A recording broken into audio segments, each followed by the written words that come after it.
الحمدللہ رب العالمین والصلاة والسلام علی سید المرسلین وعلی آلہ وصحابہ اجمعین اما بعد فاعوذ باللہ من الشیطان الرجیم بسم اللہ الرحمن الرحیم۔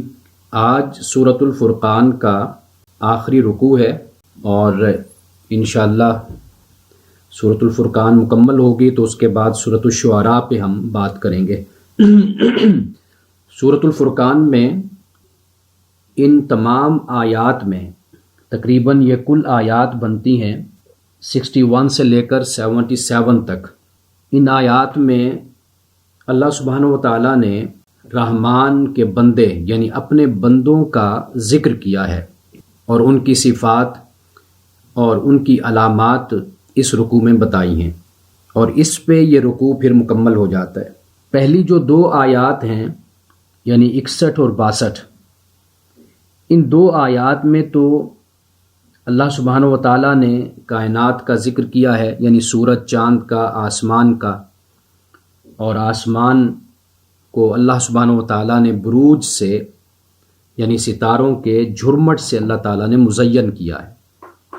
یہ دو آیتیں ہیں۔ پھر اس کے بعد رحمان کے بندوں کا ذکر شروع ہوتا ہے، کیونکہ سورۃ الفرقان کے شروع میں اور آخر تک یہ مضمون چلتا رہا ہے کہ اللہ سبحانہ و تعالیٰ نے آسمان بنایا، زمین بنائی، آسمان کو ستاروں سے مزین کیا، اور بارش کا ذکر، اور اللہ سبحانہ و تعالیٰ نے جو نعمتیں پیدا کی ان نعمتوں کا ذکر ہوا۔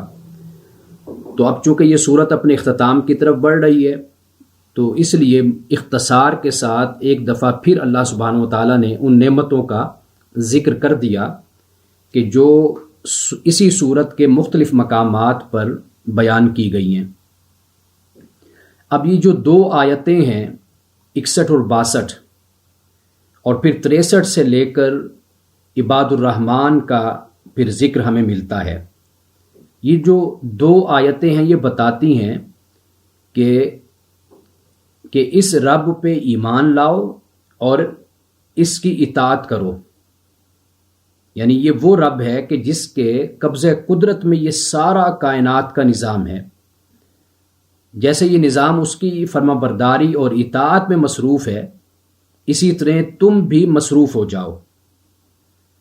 عباد الرحمن کا جو ذکر ہے ان دو آیات کے بعد ہے کہ یہ رحمان کے بندے اپنے ارادہ و اختیار سے اطاعت ربانی میں مصروف ہیں۔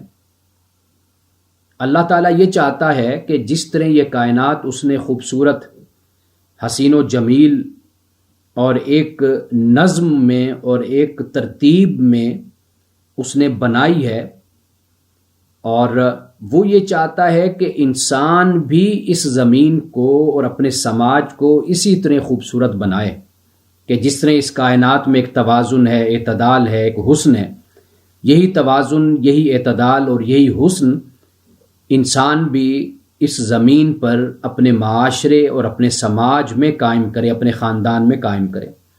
یہ در حقیقت تعلیم ہے۔ اور اب اس کے بعد اللہ سبحانہ و تعالیٰ نے عباد الرحمن، رحمان کے بندے، اب ان کا ذکر کیا، یعنی گویا کہ اس صورت کے آخر میں یہ بتا دیا کہ صرف ایسا نہیں ہے کہ انسان نے اللہ کی نافرمانی کی، یا جیسے کفار نے، یہود و نصارہ نے رسول اللہ صلی اللہ علیہ وسلم پر اترنے والی وحی کا انکار کیا اور اطاعت و فرما برداری سے انکار کر دیا۔ فقط یہ لوگ نہیں ہیں، یہ بھی بتا دیا کہ رحمان کے بندے بھی اسی زمین پر موجود ہیں کہ جن میں یہ اوصاف اور یہ خوبیاں ان کے اندر موجود ہیں۔ اگر تم یہ دیکھنا چاہتے ہو کہ رحمان کے بندے کون ہیں تو پھر ان خوبیوں کو تم دیکھو۔ تو سب سے پہلے تو یہ جو دو آیتیں ہیں، ان دو آیات کا میں ترجمہ بیان کر دیتا ہوں، پھر اس کے بعد ہم رحمان کے بندوں کی علامات اور نشانیوں کو ذرا تفصیل سے بیان کریں گے۔ فرمایا تبارک الذی جعل فی السماء بروجا، بابرکت ہے وہ ذات جس نے آسمان میں بروج بنائے، یعنی بروج سے مراد جیسے میں نے آپ کو بتایا کہ ستاروں کا جھرمٹ اس کو کہتے ہیں، کانسٹیلیشن۔ وجعل فیہا سراجا وقمرا منیرا، اور بابرکت ہے وہ ذات جس نے اس آسمان میں سراج سورج و قمر چاند روشن بنائے، یعنی اللہ سبحانہ و تعالیٰ نے سورج بھی بنایا اور پھر اس بلندی میں اللہ سبحانہ و تعالیٰ نے چاند کو بھی جو نور دینے والا ہے، روشنی دینے والا ہے، وہ بھی بنایا۔ وَهُوَ الَّذِي جَعَلَ اللَّيْلَ وَالنَّهَارَ خِلْفَةً لِمَنْ أَرَادَ أَنْ يَذَّكَّرَ أَوْ أَرَادَ شُكُورًا، اور وہی خدا ہے کہ جس نے رات اور دن کو بنایا، کیا بنایا؟ ایک دوسرے کے پیچھے آنے والا بنایا۔ لمن ارادہ، اس کے لیے جو چاہے، ان یذکرا، کہ وہ نصیحت حاصل کرے، او اراد شکورا، یا وہ چاہے کہ وہ شکر گزار بنے یا شکر گزاری کرے۔ اب جیسے میں نے پہلے بھی اس بات کو بیان کیا تھا کہ ایک چھوٹی سی بات کو اللہ سبحانہ و تعالیٰ بیان کرتا ہے، لیکن جیسے مثال کے طور پر سایہ تھا، سائے کا ذکر ہوا، تو دیکھنے میں، نظر آنے میں تو یہ چھوٹی سی بات ہے، لیکن اگر انسان غور و فکر کرے، تدبر تفکر کرے، اسی سے ہی وہ خدا کی ذات تک پہنچ سکتا ہے۔ تو اسی طرح اللہ سبحانہ و تعالیٰ نے فرمایا کہ رات اور دن جو ایک دوسرے کے پیچھے آتے ہیں، ذرا اس نظام قدرت کو تو ذرا دیکھو کہ کس طرح رات گزرتی ہے، دن آتا ہے، دن جاتا ہے تو رات آتی ہے، ایک دوسرے کے پیچھے آ رہے ہیں۔ تو اللہ پاک نے فرمایا کہ جو نصیحت حاصل کرنا چاہتا ہے وہ اس سے نصیحت حاصل کر سکتا ہے، اور جو شکر گزاری کرنا چاہتا ہے وہ شکر گزاری بھی یہ سارا نظام دیکھ کر سکتا ہے۔ اب رات اور دن کا جو معاملہ ہے یہ انسان کے عروج و زوال سے بھی تو متعلق ہے نا۔ ایک بچپن ہے، لڑکپن ہے، نوجوانی، جوانی، ایک عہد شباب ہوتا ہے، انسان پر ایک جوانی آتی ہے، پھر اس کے بعد انسان ڈھلنا شروع ہو جاتا ہے۔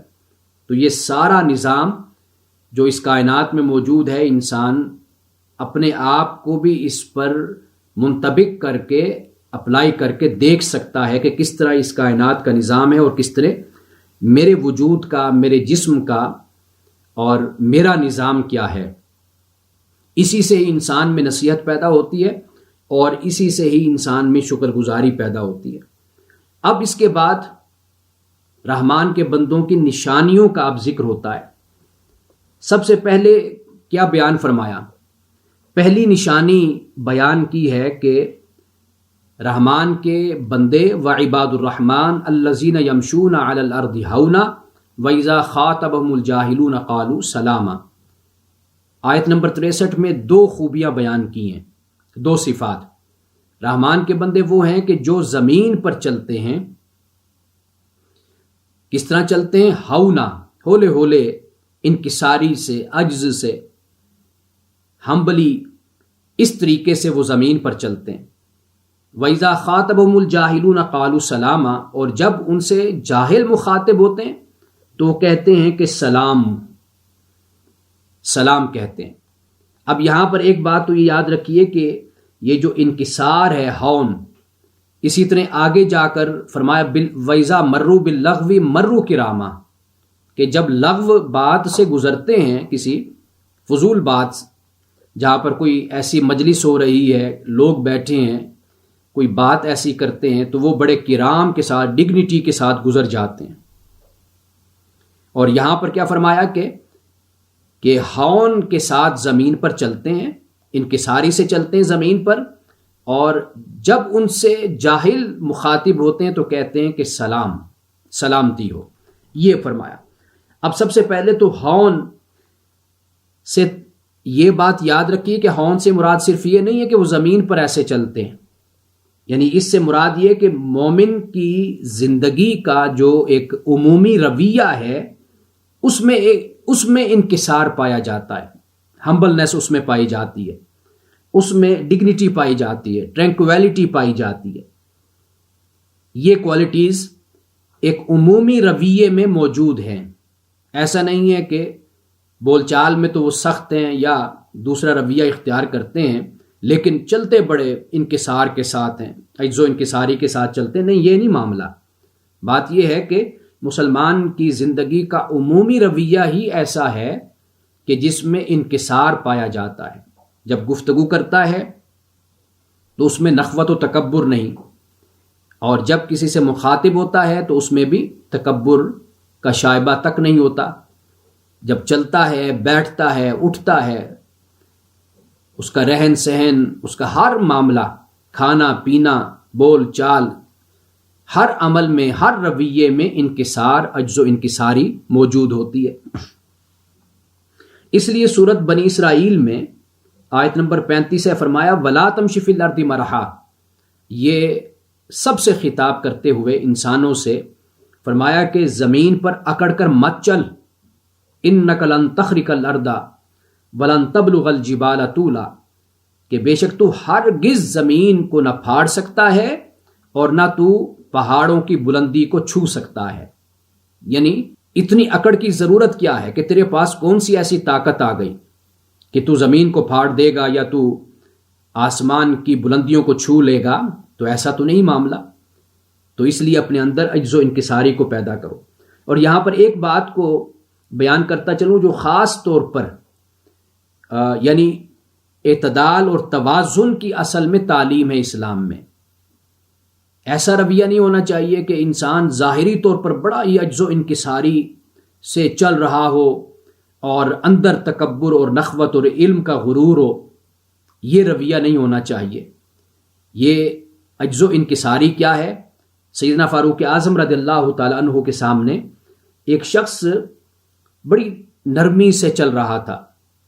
قرآن پاک نے کہا نا فَلَا تُزَكُّوا أَنفُسَكُمْ هُوَ أَعْلَمُ بِمَنِ اتَّقَىٰ، غالباً سورۃ النجم میں یہ فرمایا کہ اپنے آپ کو ایسے خام خواہ متقی مت ظاہر کیا کرو، اللہ زیادہ جانتا ہے کہ تم میں سے متقی زیادہ کون ہے، یہ اللہ جانتا ہے۔ تو فَلَا تُزَكُّوا أَنفُسَكُمْ کہ اپنے آپ کو بہت ہی مزکا بنا کر پیش کرو لوگوں کے سامنے۔ بزرگوں کے بارے میں آتا ہے کہ اگر وہ رات کو عبادت کرتے تھے تو میں پڑھ رہا تھا کہ وہ سرسوں کا تیل، آئل، یہ تھوڑا سا اپنے ہاتھ پر لگا کر چہرے پہ لگا لیا کرتے تھے، یعنی جب مجلس میں آئیں تو لوگوں کو یہ معلوم نہ ہو سکے کہ یہ رات کو جاگتے رہے ہیں، یعنی آنکھوں کا سوج جانا یا آنکھوں سے کم نیند کا اظہار ہونا، تو اس کو چھپانے کے لیے وہ تیل استعمال کر لیتے تھے، ہلکا سا تیل چہرے پر لگا لیا جس سے چہرہ بالکل تر و تازہ نظر آتا تھا۔ تو فَلَا تُزَكُّوا أَنفُسَكُمْ هُوَ أَعْلَمُ بِمَنِ اتَّقَىٰ کی تعلیم ہے اسلام میں کہ خود کو بڑا متقی، پرہیزگار، مزکا، مصفا، مشفع اپنے آپ کو مت ظاہر کرو، بلکہ انسان اپنے آپ کو جتنا بھی چھپائے وہ زیادہ بہتر ہے انسان کے لیے، کہ بجائے اس کے کہ انسان اپنے آپ کو وہ ظاہر کرے جو وہ نہ ہو۔ تو اس لیے یہاں پر سیدنا فاروق اعظم رضی اللہ تعالیٰ عنہ کے سامنے وہ شخص جب اس طرح چل رہا تھا تو آپ نے اسے فرمایا کہ بیمار ہو کہ اس طرح چل رہے ہو؟ کہنے لگا نہیں۔ فرمایا طاقت سے چلو۔ تو یہاں پر ہون سے مراد یہ نہیں کمزوری سے چلنا، اس سے مراد یہ کہ چلنا تو طاقت سے ہی ہے، لیکن یہ ہے کہ اس میں انکسار ہو، عجز ہو، ایک توازن ہو، اعتدال ہو۔ تو دونوں طرف نہیں جھکاؤ ہونا چاہیے، نہ تکبر کی طرف اور نہ اس انداز کا انکسار اور عجز ہو کہ جو صرف بناوٹ نظر آئے، تسنّع اس میں نظر آئے۔ تو یہ یہاں پر فرمایا۔ اس کے بعد فرمایا وَإِذَا خَاطَبَهُمُ الْجَاهِلُونَ قَالُوا سَلَامًا، جب ان سے جاہل مخاطب ہوتے ہیں تو وہ انہیں سلام کہتے ہیں۔ اب جاہل سے مراد کیا ہے؟ ایک تو علم کے مقابلے میں استعمال ہوتا ہے، جس کے پاس علم نہ ہو اس کو جاہل کہا جاتا ہے، اور وہ شخص جس میں حلم نہ ہو اس کو بھی جاہل کہا جاتا ہے۔ یعنی حلم سے مراد یہ کہ بردباری نہیں ہے، ٹھہراؤ نہیں ہے۔ تو ایسے شخص کو بھی قرآن مجید کے مطابق کہ جو کسی وقت اس طرح اپنی نفسیاتی سوچ کا یا رویے کا شکار ہو جاتا ہے کہ اس کو اپنی ذات پر قابو نہیں رہتا، تو یہ جہالت کی حالت ہوتی ہے۔ تو یہاں پر اللہ سبحانہ و تعالیٰ نے جو مخاطب کرنے والے لوگ ہیں ان کو جاہل کہا، اس لیے کہ وہ خام خواہ مومنین سے الجھنا، لڑنا، جھگڑے کو طول دینا، یہ رویہ وہ جاہل اختیار کرتے ہیں۔ تو کہا کہ بس قالوا سلاما، ان سے سلام کہہ دو۔ اب قرآن پاک میں بہت سے مقامات پر یہ لفظ استعمال ہوا ہے۔ ایک تو جنتیوں کا یہ ایک جملہ ہے دعواہم فیہا سبحانک اللہم، تو جنت میں ان کی دعا اور ان کا کہنا کیا ہوگا؟ اے اللہ تیری ذات پاک ہے۔ وتحیتہم فیہا سلام، اور ان کا جو تحیہ ہوگا جنت میں، تحفہ ہوگا، ایک دوسرے کے لیے گریٹنگ ہوگی، وہ کیا ہوگی؟ وہ سلام ہوگی، ایک دوسرے پر سلامتی بھیجتے رہیں گے۔ سلام علیکم بما صبرتم فنعم عقبی الدار، فرشتے کہیں کہ تم پر سلامتی ہو اس وجہ سے کہ تم نے صبر کیا، اور یہ آخرت کا گھر کتنا ہی اچھا گھر ہے۔ تو یہاں پر سلامتی کا ذکر ہوا، فاصفح عنہم وقل سلام فسوف یعلمون، ان سے درگزر کرو اور انہیں سلام کہو، یعنی وہ لوگ کہ جو الجھتے ہیں، کفار ہیں، لڑتے ہیں، خام خواہ کا جھگڑا طول دیتے ہیں جھگڑے کو، تو فرمایا فاصفح عنہم، ان سے درگزر کرو، وقل سلام، اور انہیں کہو سلام، فسوف یعلمون، ان قریب یہ لوگ جان لیں گے۔ تو گویا کہ یہاں پر سلام سے مراد کیا ہے؟ ایک تو یہ ہے کہ ہم تم سے سلامتی چاہتے ہیں، یا دوسری بات یہ ہے کہ سلامتی کا قول یعنی اچھی بات، اصلاح کی بات کہہ دیتے ہیں۔ مطلب یہ کہ جب جاہلوں سے بات ہوتی ہے، جاہل مخاطب کرتے ہیں، تو وہ اس کے مقابلے میں الجھنے کے بجائے کوئی اچھی سی بات کہ جو اس سچویشن کے مطابق، حالت کے مطابق ہو سکتی ہے، وہ اچھی سی بات ان کو بتا دیتے ہیں، ان کو کہہ دیتے ہیں، یہ کام کرتے ہیں۔ تو یہ ایٹ لیسٹ آخری سطح کا ایک رویہ ہے جو ایک مومن اختیار کرتا ہے، لیکن وہ اس جیسا نہیں بن جاتا، یعنی اگر وہ گالی دے تو مقابلے میں گالی دینا، وہ الجھے تو مقابلے میں الجھنا نہیں، بلکہ کوشش کرنا کوئی اچھی سی بات کہہ دینا، نرمی سے بات کہہ کے اس محفل کو، اس مجلس کو اور اس جگہ کو چھوڑ دینا۔ تو یہ دوسری علامت، دوسری صفت ہو گئی۔ ایک صفت ہو گئی کہ زمین پر انکساری سے چلتے ہیں، اور دوسری صفت ہو گئی کہ جب جاہل ان سے مخاطب ہوتے ہیں تو انہیں کہتے ہیں سلام ہو۔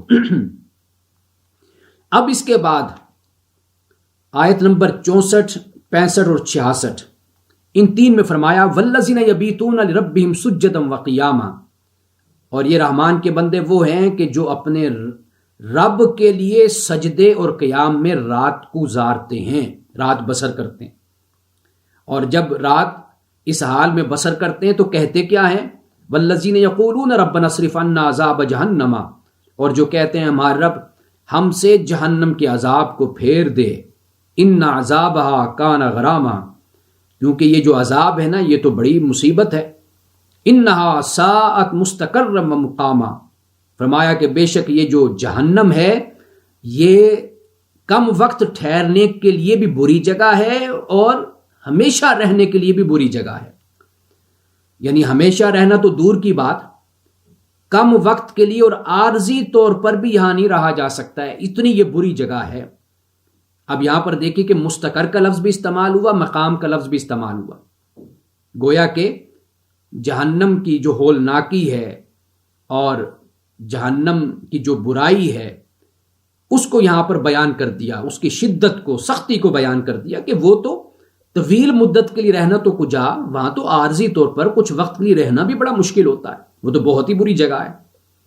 اب یہاں پر یہ دیکھیے کہ ایمان والے رات گزارتے ہیں اپنے رب کے لیے سجود میں اور قیام میں۔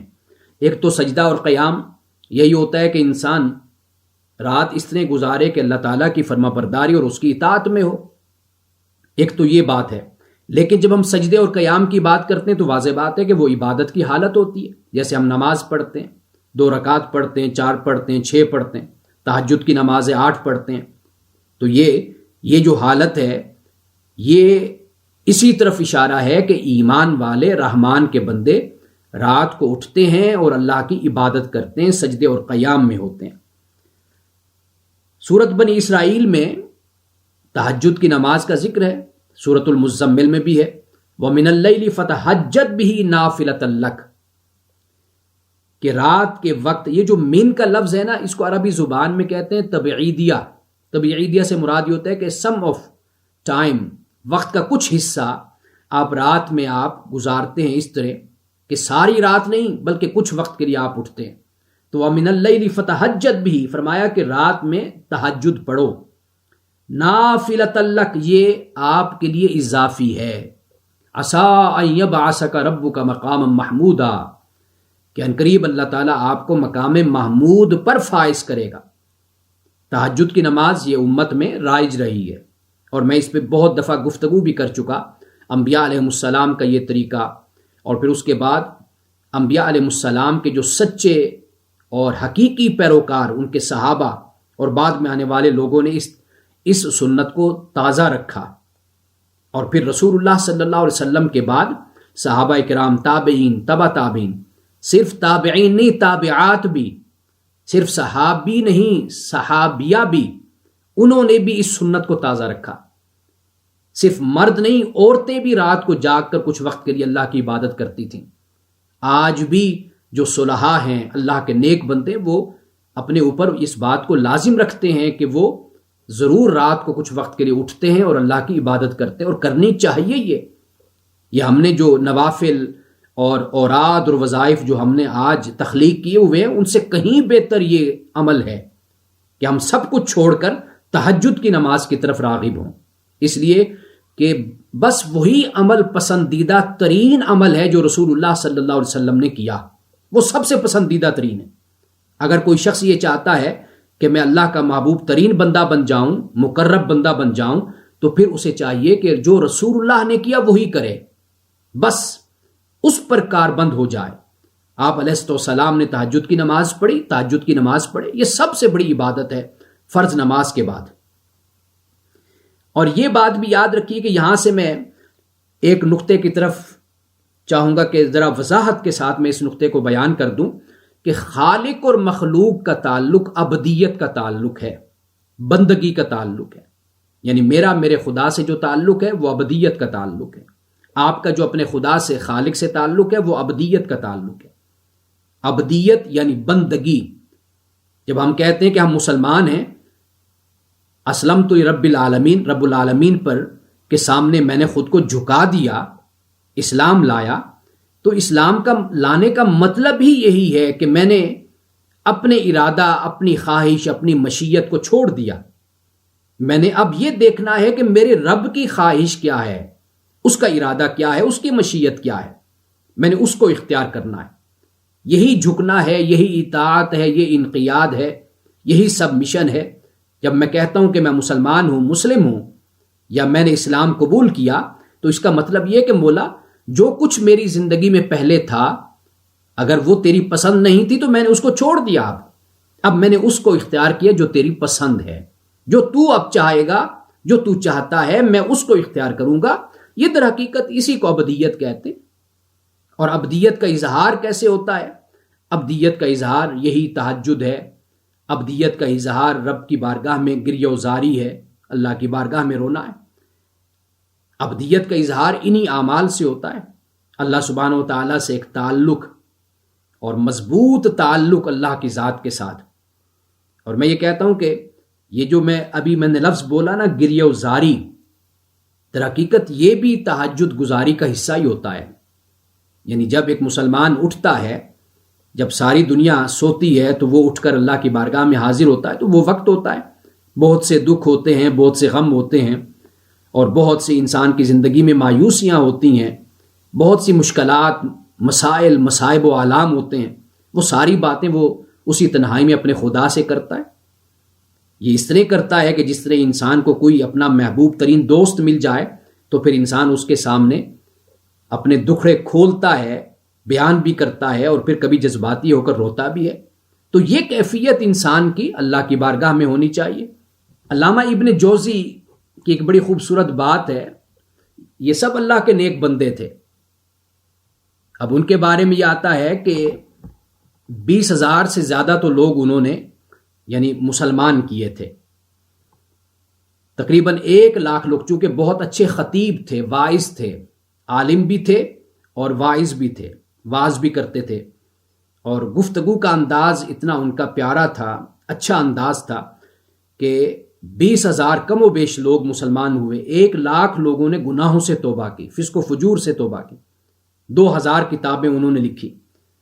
لیکن آپ اندازہ کیجئے کہ اپنے شاگردوں سے یہ کہا کرتے تھے، کہتے تھے کہ جب تم جنت میں جاؤ اور مجھے تم اس جنت میں نہ پاؤ، تم جنت میں چلے جاؤ اور تم مجھے وہاں نہ پاؤ، تو پھر رب ذوالجلال کی بارگاہ میں یہ ذرا پوچھنا، عرض کرنا کہ اے ہمارے رب، تیرا فلاں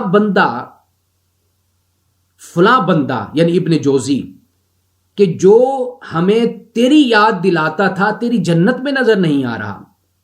یہ ابن جوزی کہتے، اور پھر اس کے بعد کہتے ہیں کہ وہ گریہ و زاری کی کیفیت میں چلے جاتے تھے، یعنی اپنے شاگردوں سے کہتے ہیں تم جنت میں اگر تمہارا داخلہ ہو جائے اور تم جنت میں مجھے نہ پاؤ تو پھر رب ذوالجلال کی بارگاہ میں عرض کرنا کہ مولا دنیا میں ایک بندہ تھا تیرا جو ہمیں تیری یاد کرواتا تھا، تیری یاد دلاتا تھا۔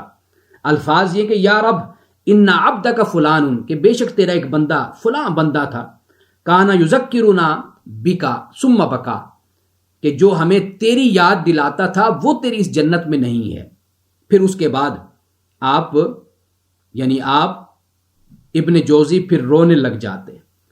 یہ کیفیت صرف ابن جوزی کی نہیں، اللہ کے نیک بندوں کی یہی کیفیت ہوتی تھی۔ ایک اور بزرگ کے بارے میں آتا ہے کہ جب ان سے پوچھا گیا نا کہ اللہ کے نیک بندوں کی کیا علامات ہیں، کیا نشانیاں ہیں، انہوں نے 3 باتیں بیان کی اللہ کی ذات کے حوالے سے۔ انہوں نے کہا کہ غم اگر دکھ ہے تو وہ خدا کے لیے، ایک بات۔ دوسری بات کی کہ مصروفیت وہ بھی خدا کی خاطر۔ تیسری بات بیان کی کہ لپکنا بھی خدا کی طرف۔ جن میں یہ 3 باتیں تم دیکھو وہ در حقیقت اللہ کے وہی دوست ہیں، اللہ کے وہی مقرب بندے ہیں۔ اب یہ 3 باتیں یہ بزرگوں نے مختلف مقامات پر جو باتیں بیان کی وہ در حقیقت قرآن ہی انہی باتوں کی طرف اشارہ کرتا ہے۔ جیسے اب رحمان کے بندوں کی ہم نشانیاں اور علامات اور صفات ہم پڑھ رہے ہیں، تو کیا بتایا قرآن مجید نے کہ رات کا وقت یہ اس طرح گزارتے ہیں کہ سجود اور قیام میں ہوتے ہیں، اور اللہ تعالیٰ سے عرض کرتے ہیں کہ مولا یہ جہنم کے عذاب کو ہم سے پھیر دے، کیونکہ یہ بڑی مصیبت ہے، بڑی بلا ہے یہ، اور پھر یہ جہنم یہ بہت ہی برا ٹھکانہ، عارضی بھی برا ٹھکانہ ہے اور مستقل بھی برا ٹھکانہ ہے۔ اب اس کے بعد یہ فرمایا شب بیداری کے بعد جو چوتھی نشانی ہے وہ یہ ہے کہ وہ خرچ کرتے ہیں۔ اب دیکھیے کہ خرچ کیسے کرتے ہیں، اس کو بھی اللہ سبحانہ و تعالیٰ نے بیان کر دیا کہ جو رحمان کے بندے ہیں ان کی چوتھی نشانی یہ ہے کہ خرچ کرتے ہیں، لیکن اس خرچ میں نہ تو اسراف ہے اور نہ ہی بخل ہے، کنجوسی ہے۔ والذین اذا انفقوا لم یسرفوا ولم یقتروا وکان بین ذلک قواما، اور وہ لوگ کہ جب خرچ کرتے ہیں تو لم یسرفوا تو اسراف نہیں کرتے، ولم یقتروا اور نہ ہی بخل اختیار کرتے ہیں، یعنی موقع پر تنگی اختیار نہیں کرتے۔ وکان بین ذلک قواما، اور وہ ان 2 حالتیں یعنی اسراف اور بخل کرنا، اس کے درمیان اعتدال پر وہ قائم رہتے ہیں۔ یعنی یہاں سے یہ معلوم ہو گیا کہ رحمان کے بندے وہ ہیں کہ جن میں اعتدال ہوتا ہے، توازن ہوتا ہے۔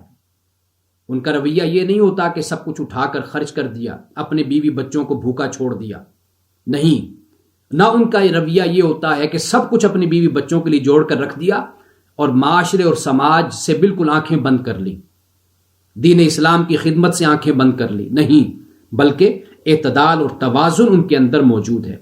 یعنی یہاں سے یہ بھی معلوم ہو گیا رب یہ نہیں چاہتا کہ اپنا سب کچھ اٹھا کر اس کے دین پر لگا دو یا مخلوق خدا کو کھلا دو اور اپنے آپ کو ایسے ہی چھوڑ دو، نہیں، بلکہ یہ فرمایا نہ وہ اسراف کرتے ہیں اور نہ وہ بخل کا راستہ اور تنگی کا راستہ اختیار کرتے ہیں۔ یہ چوتھی نشانی ہوگی۔ اور 5ویں نشانی آیت نمبر یعنی 68 میں وہ کیا ہے؟ وہ یہ ہے کہ اللہ کے سوا کسی کو نہیں پکارتے۔ اور اس آیت میں 3 نشانیاں بیان کی گئی ہیں۔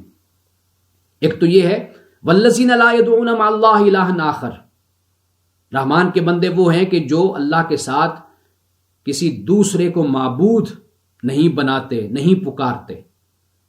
اور ولا یقتلون النفس التي حرم اللہ الا بالحق، اور کسی نفس کا قتل نہیں کرتے جسے اللہ نے حرام کیا مگر حق کے ساتھ، ناحق قتل نہیں کرتے۔ تیسری یہاں پر یعنی اسی آیت میں ایک اور نشانی بیان کی ولا یزنون، اور زنا نہیں کرتے۔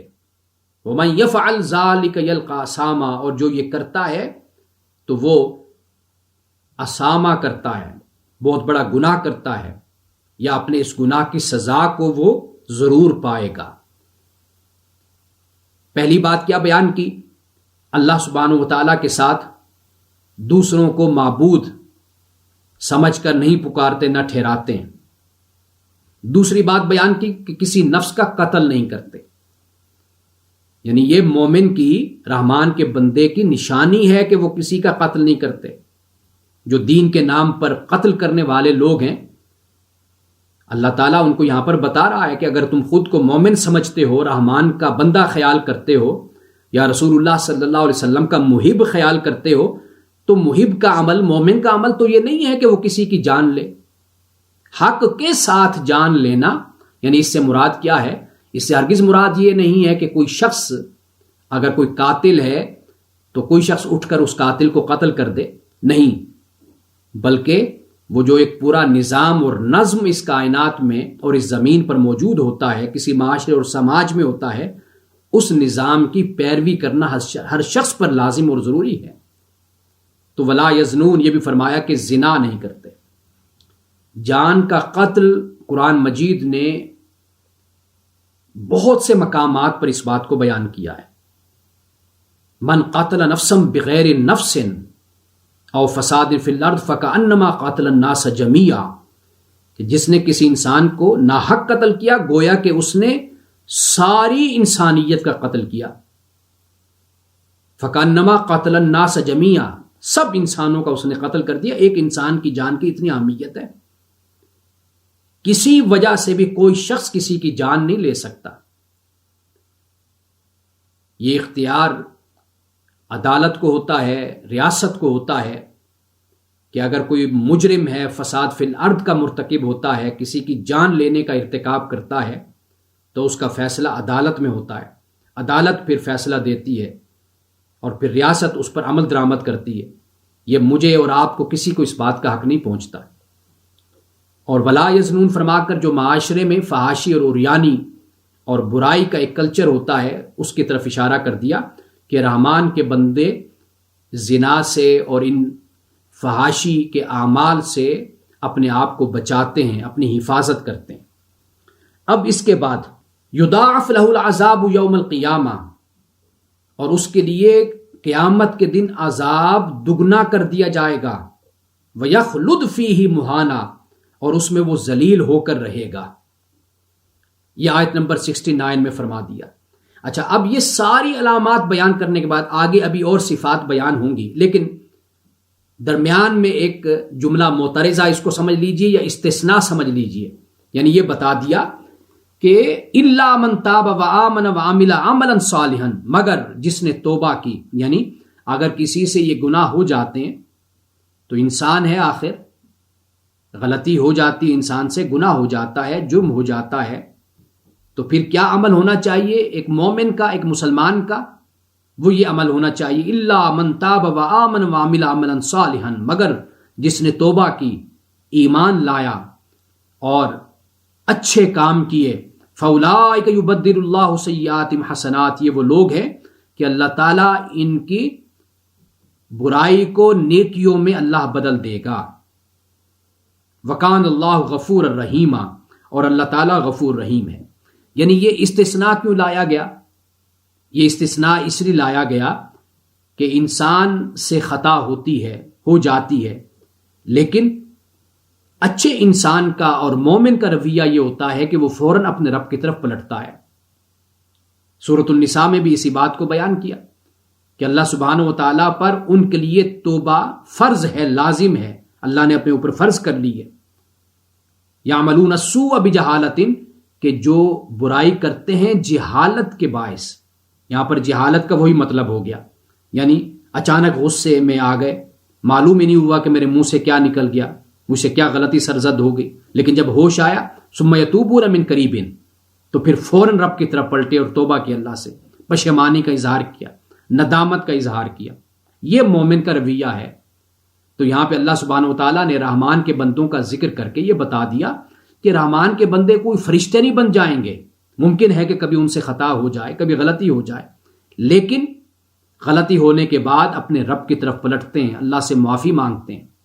اللہ سبحانہ و تعالیٰ جو ان سے کوئی عمل ہو جاتا ہے برا، اللہ سبحانہ و تعالیٰ ان کے اس برائی کو، اس خطا کو اللہ تعالیٰ نیکی میں، خوبصورتی میں بدل دیتا ہے۔ اس کے بعد فرمایا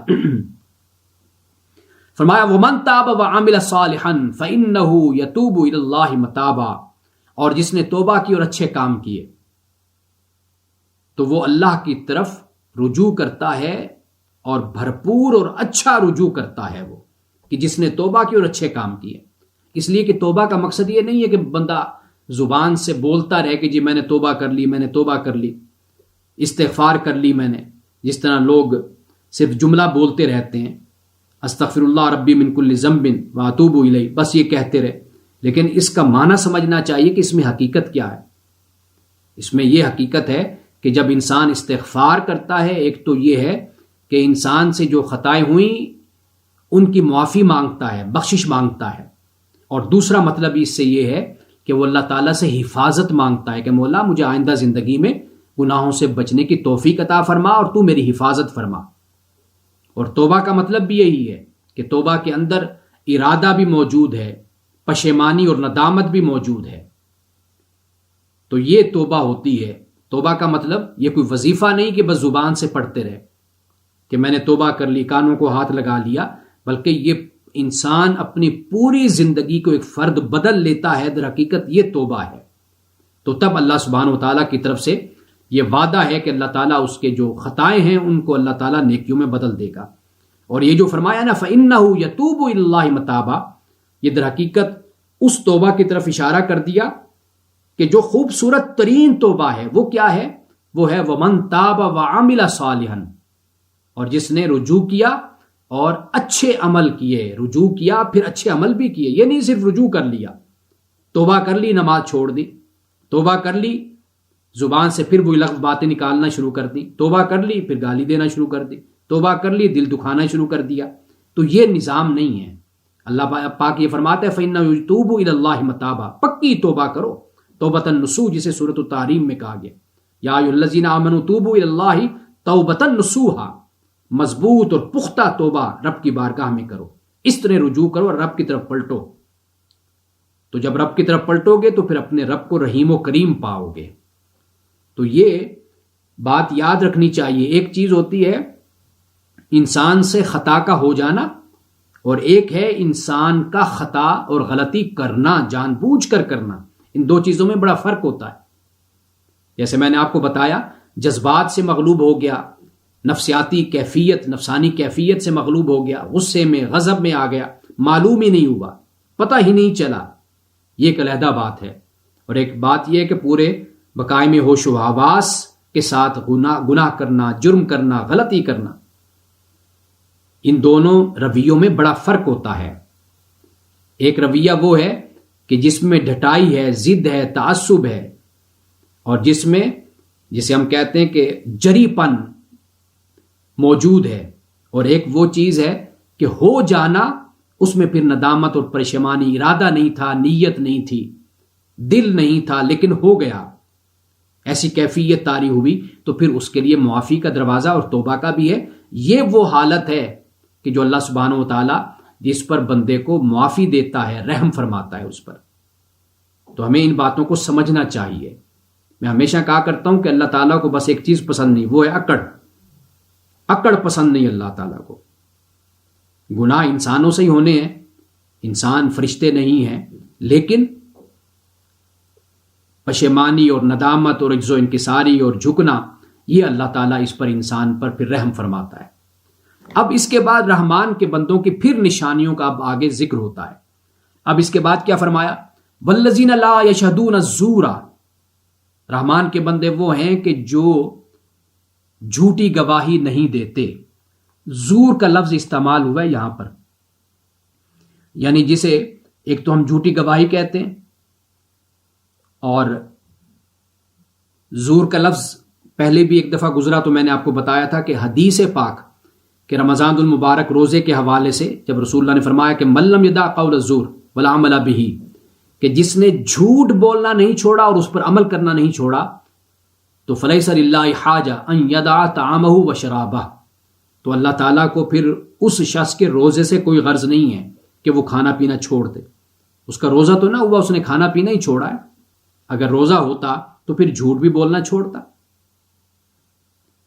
تو یہ یہاں پر زور سے مراد جھوٹی گواہی دینا، جھوٹ بولنا، جھوٹ باتوں کی ملاوٹ کرنا، یہ رحمان کے بندے یہ نہیں کرتے۔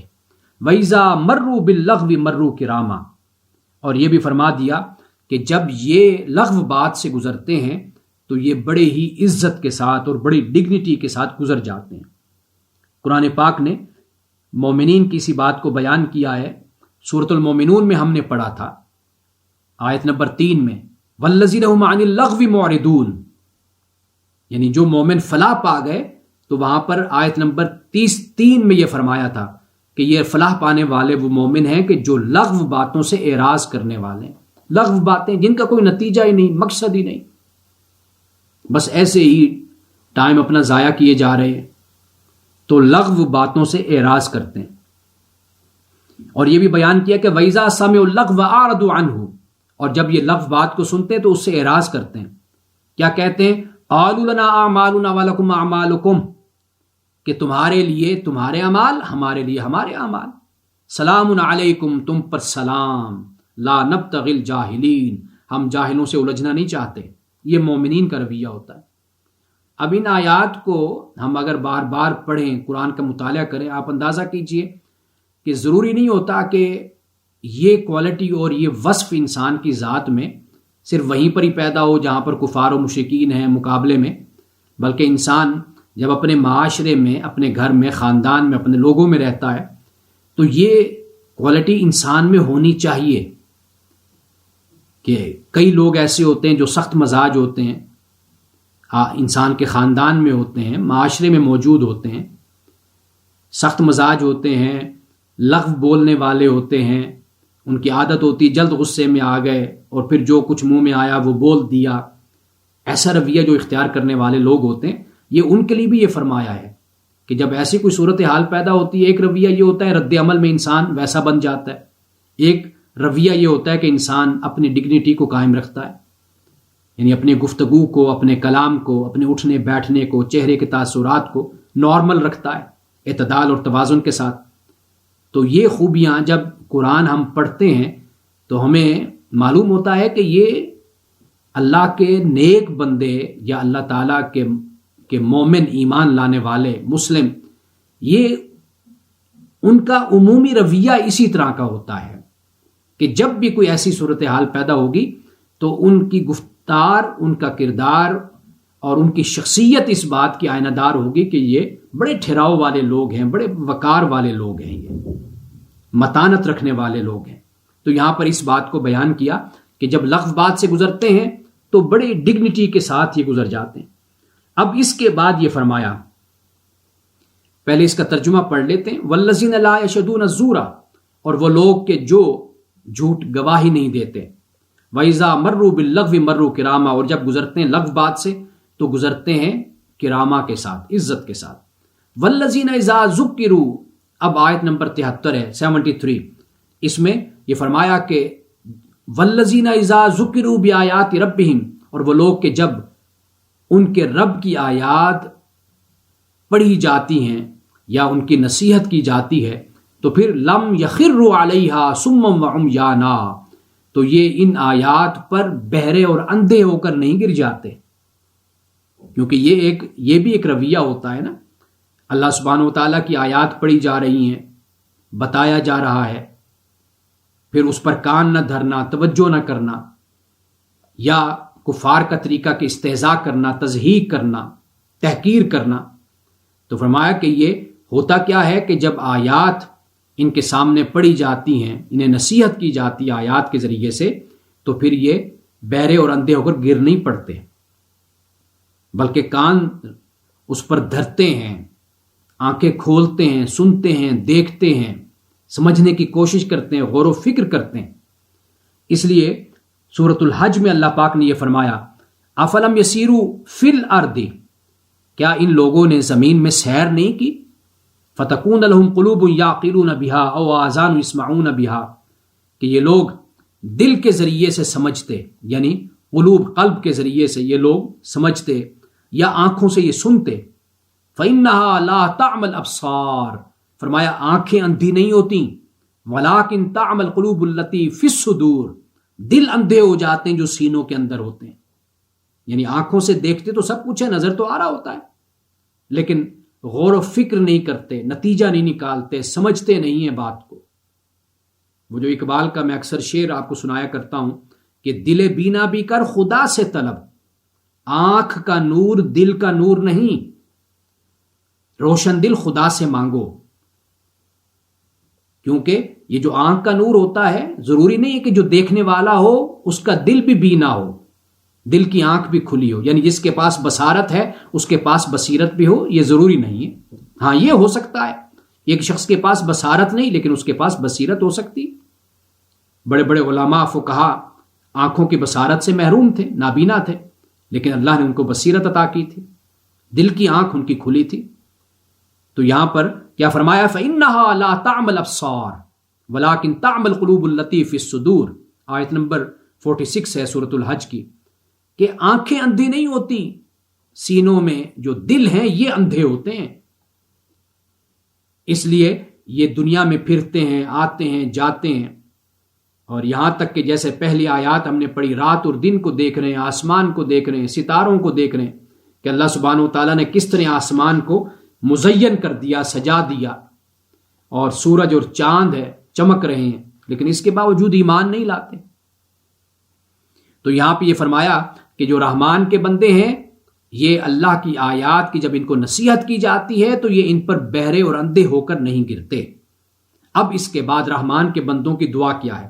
ایک تو دعا وہ ہے نا کہ جو رات کے وقت اٹھ کے اللہ سے عرض کرتے ہیں، گریہ وزاری کے ساتھ رو کر، کیا عرض کرتے ہیں کہ اے ہمارے رب ہم سے جہنم کے عذاب کو پھیر دے۔ بے شک یہ جہنم کا عذاب ایک بڑی مصیبت ہے، اور بے شک یہ عارضی ٹھہرنے کا بھی برا ٹھکانہ ہے اور مستقل رہنے کا بھی برا ٹھکانہ ہے۔ یہ اللہ کی بارگاہ میں دعا کرتے ہیں، گریہ وزاری کرتے ہیں، روتے ہیں۔ سورۃ الانفال میں اللہ پاک نے یہ فرمایا، انما المؤمنون الذین اذا ذکر اللہ۔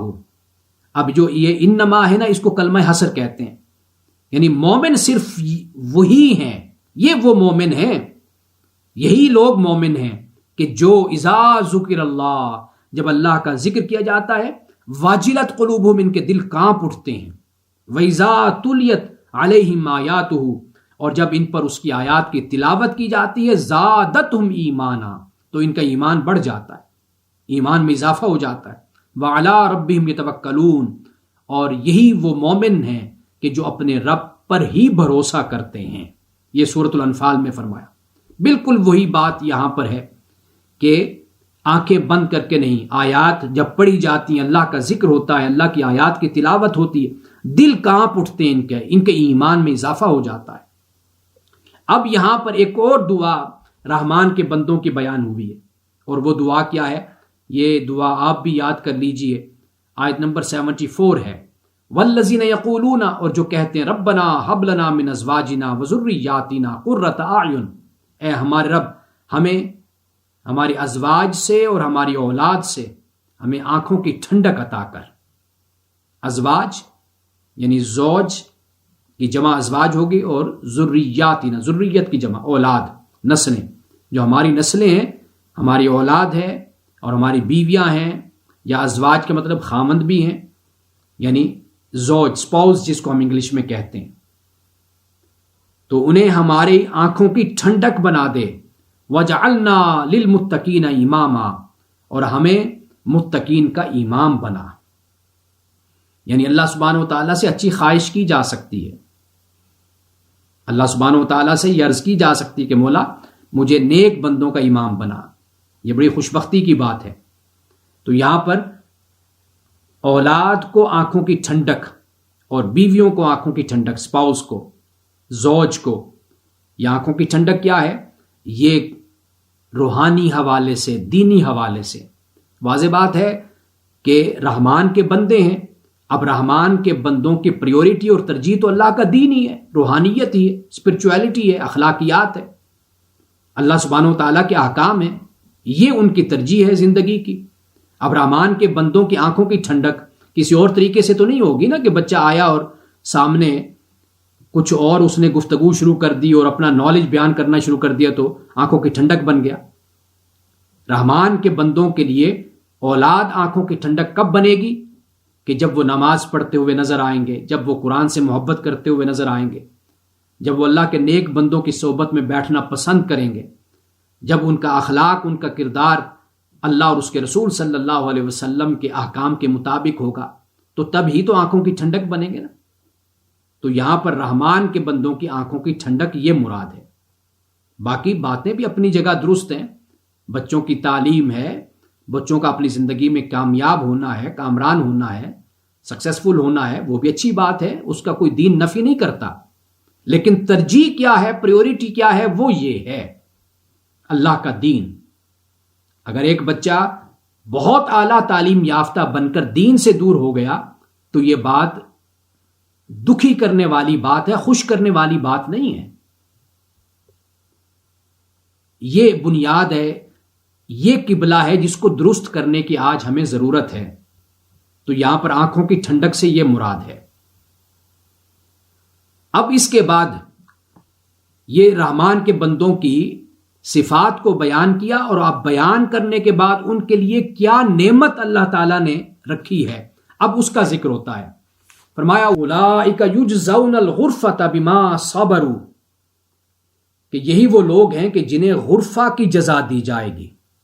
غرفہ کی، غرفہ کا ترجمہ اگر میں کروں تو وہ مراد بالا خانہ ہے، بلند مقام، اس کی جزا دی جائے گی۔ بما صبروا، اس وجہ سے کہ انہوں نے صبر کیا۔ وَيُلَقَّوْنَ فِيهَا تَحِيَّةً وَسَلَامًا، اور انہیں اس غرفہ میں تحیہ اور سلامہ تحفے دیے جائے گا، دعا دی جائے گی اور سلامتی ان کو ملے گی۔ خالدین فیہا، اس غرفہ میں یہ ہمیشہ رہیں گے۔ حسنت مستقرا و مقاما، کتنا ہی اچھی عارضی طور پر بھی رہنے کی جگہ ہے اور مستقل رہنے کی بھی جگہ ہے۔ یہ جنت کے لیے بھی، وہ جہنم کے لیے یہی الفاظ تھے، اور یہاں پر جنت کے لیے بھی یہی الفاظ کہ یعنی یہ کتنی خوبصورت جگہ ہے کہ عارضی رہنا ہو تو پھر بھی انسان پسند کرے، مستقل رہنا ہو تو پھر بھی انسان پسند کرے، یہ وہ جنت ہے۔ اب یہاں پر جو غرفہ کا لفظ استعمال ہوا سورۃ العنکبوت میں، اللہ پاک نے یہ فرمایا والذین آمنوا وعملوا الصالحات، وہ لوگ جو ایمان لائے اور اچھے کام کیے، لنبوئنہم من الجنۃ غرفا، کہ اللہ سبحانہ وتعالیٰ جنت میں سے جو غرف ہیں، بالا خانے ہیں، وہاں پر ان کو جنتیوں کو اللہ ٹھہرائے گا۔ تجری من تحت الانہار خالدین فیہا، اور جن کے نیچے نہریں بہتی ہوں گی، اس میں ہمیشہ رہیں گے۔ نعم اجر العاملین، کتنا اچھا اجر ہے، صلہ ہے عمل کرنے والوں کا۔ یہ آیت ذرا توجہ سے سنیے۔ فرمایا وما اموالکم ولا اولادکم باللتی تقربکم عندنا زلفا، تمہارے مال اور تمہاری اولادیں یہ تمہیں اللہ تعالیٰ کا قرب نہیں دیں گے۔ کیا قرب ملے گا، کیسے ملے گا؟ الا من آمن وعمل صالحا، اللہ کا قرب انہیں نصیب ہوگا جو ایمان لائے اور جنہوں نے اچھے کام کیے۔ فاولئک لہم جزاء الضعف بما عملوا وهم فی الغرفات آمنون، فرمایا یہ وہ لوگ ہیں کہ اللہ سبحانہ وتعالیٰ ان کے عمل کی وجہ سے اللہ تعالیٰ ان کو دو چند دگنا اجر اللہ ان کو عطا کرے گا۔ وهم فی الغرفات آمنون، اور پھر یہ غرفات میں، کمروں میں، بالا خانہ بلندی پر موجود جو مقامات ہیں، ان میں یہ بڑے امن اور سکون کے ساتھ رہیں گے۔ اور سورۃ الزمر میں کیا فرمایا؟ فرمایا لاکن الذین اتقوا ربہم، لیکن وہ لوگ کہ جو اپنے رب سے ڈرے، لہم غرفا من فوقہا غرف مبنیہ، ان کے لیے تو غرف پر غرف ہوں گے، بالا خانے پر بالا خانے، بڑے خوبصورت مزین سجے ہوئے بالا خانے ہوں گے جو ان کے لیے ہوں گے۔ اور یہ فرمایا کہ پھر کیا ہوگا؟ تجری من تحت الانہار، ان کے نیچے پھر نہریں بہتی ہوں گی۔ وعد اللہ، یہ اللہ کا وعدہ ہے۔ لا یخلف اللہ المیعاد، اللہ تعالیٰ اپنے وعدے کے خلاف نہیں کرتا۔ سورۃ الزمر کی آیت نمبر 20 ہے۔ اب آپ دیکھیے، ایک بات ہے صرف غرفہ، یہاں پر کیا بات ہو رہی ہے؟ بالا خانوں پر بالا خانے، اور جو بالا خانوں پر بالا خانے ہیں وہ کیا ہے؟ مبنیہ ہیں، سجے ہوئے ہیں، خوبصورت ہیں، بڑے مضبوط ہیں، بڑے اچھے ہیں۔ دنیا کے ریزورٹ یہ انسان بھول جائے گا کہ اللہ سبحانہ وتعالیٰ نے کتنی خوبصورتی کے ساتھ ان بالا خانوں کا اور جنت کا اللہ سبحانہ وتعالیٰ نے قرآن مجید میں ذکر کیا ہے۔ اب اس کے بعد فرمایا آخری آیت ہے سورۃ الفرقان کی، فرمایا قل ما یعبأ بکم ربی لولا دعاؤکم، کہہ دیجئے کہ میرے رب کو تمہاری کوئی پرواہ نہیں ہے، کوئی پرواہ نہیں کرتا، لولا دعاؤکم، اگر نہ ہو تمہاری دعا۔ اب یہاں پر دعا سے کیا مراد ہے؟ اب بعد نے اس سے ترجمہ کیا کہ دعا سے مراد ہے بلانا، پکارنا۔ وَإِذَا سَأَلَكَ عِبَادِي عَنِّي فَإِنِّي قَرِيبٌ أُجِيبُ دَعْوَةَ الدَّاعِ إِذَا دَعَانِ فَلْيَسْتَجِيبُوا لِي وَلْيُؤْمِنُوا بِي لَعَلَّهُمْ يَرْشُدُونَ۔ سورۃ البقرہ میں فرمایا کہ جب میرے بندے میرے بارے میں آپ سے پوچھتے ہیں نا تو فإنی قریب، میں قریب ہوں، اور پکارنے والا جب مجھے پکارتا ہے تو میں اس کی پکار کا جواب دیتا ہوں۔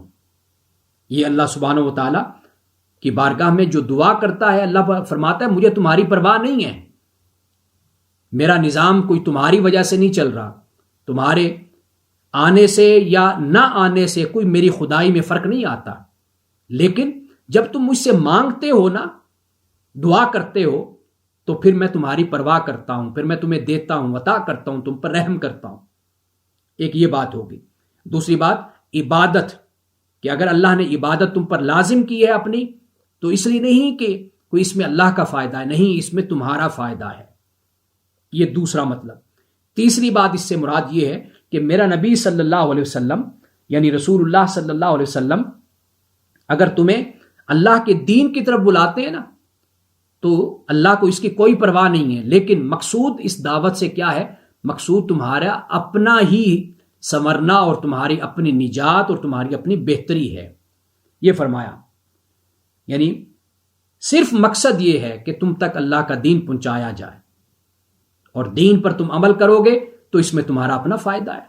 تو قل ما یعبأ بکم ربی لولا دعاؤکم، کہہ دیجئے کہ میرے رب کو تمہاری کوئی پرواہ نہیں، میرا رب کوئی پرواہ نہیں کرتا، لولا دعاؤکم، اگر تمہاری دعا نہ ہو، یا پھر یہ کہ صرف تمہیں دعوت دینا مقصود ہے، یا صرف یہ کہ اگر تم عبادت نہ کرو، تمہاری یہ عبادت اور تمہاری یہ دعا اللہ سبحانہ و تعالیٰ سنتا ہے، قبول کرتا ہے، اور تمہیں پھر اجر اور انعام سے نوازتا ہے۔ فقد کذبتم، پس تحقیق تم نے جھٹلایا، فسوف یکون لزاما، تو پھر اس بات کو یاد رکھو کہ یہ سزا پھر تمہارے لیے لازم ہو گئی۔ کیوں لازم ہو گئی؟ اس لیے کہ اب تمہارے پاس کوئی ایکسکیوز نہیں ہے، کوئی عذر نہیں ہے۔ اللہ سبحانہ و تعالیٰ نے تم پر اپنا رسول بھیجا اور تمہیں اپنا دین عطا کیا، اب اس کے بعد تمہارے پاس کوئی عذر نہیں رہا۔ فسوف یکون لزاما، اب یہ پھر سزا جھٹلانے والوں کے لیے لازم ہو جائے گی۔ تو یہاں پر یہ سورۃ الفرقان کا اختتام ہوتا ہے۔ تو انشاءاللہ آئندہ درس میں ہم سورۃ الشعراء کا آغاز کریں گے، اور آغاز میں سورۃ الشعراء کے حوالے سے شعر و ادب پر بھی کچھ ہم گفتگو کریں گے۔ اللہ سبحانہ و تعالی ہمیں قرآن کا فہم عطا فرمائے، قرآن پہ عمل کرنے کی توفیق عطا فرمائے۔ وآخر دعوانا ان الحمد للہ رب العالمین۔